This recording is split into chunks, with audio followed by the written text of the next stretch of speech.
how to speak from your truth. And earlier I said one of the ways that I used to communicate was with silence. I had a huge fear around just turning up to the table for a discussion.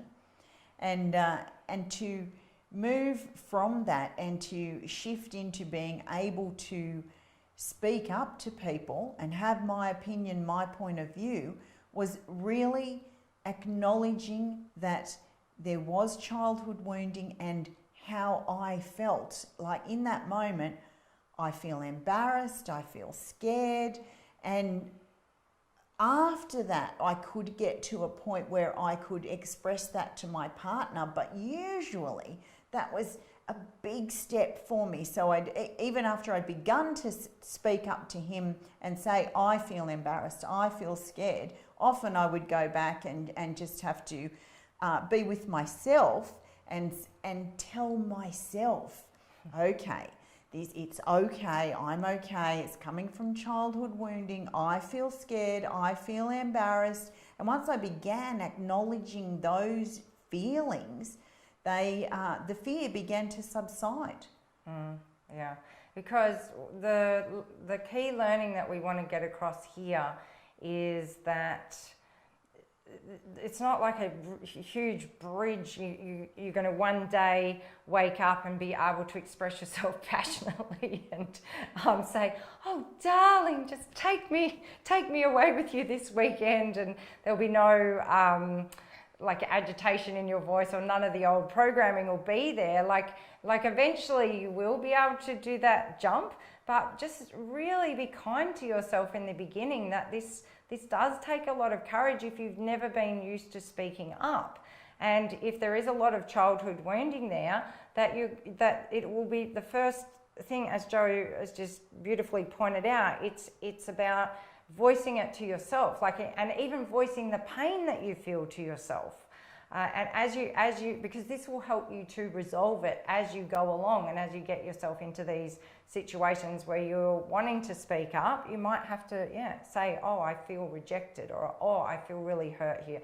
Oh, I've got all this embarrassment coming up. And even maybe cope with the fact that by doing that, your partner may have his things that are going on for him, maybe, and so I always say to people, it can sometimes be that it can get a little bit harder before it gets easier, because that they're going to have to adjust to your different way of responding too. It's going to be relatively new for everyone involved, and there's quite an adjustment period.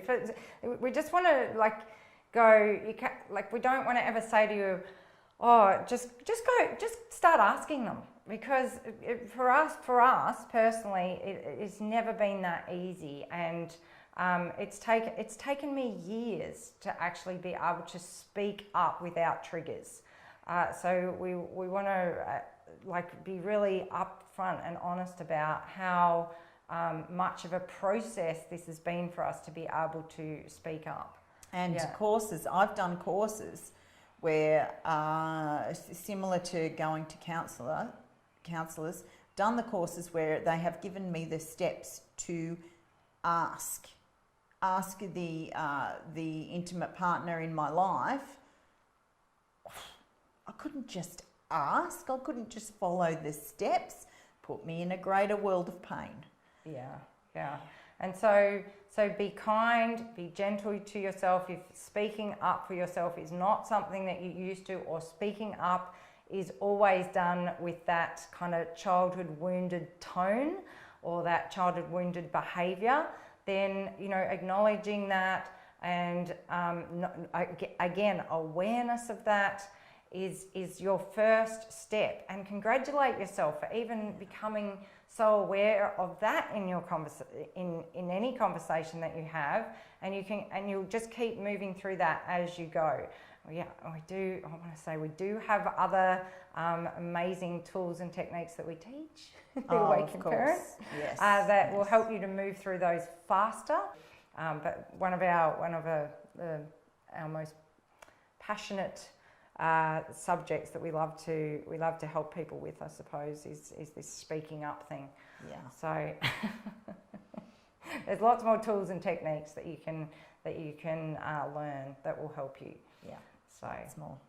And again, thank you for your courage for being here and choosing to ditch the bitchin'.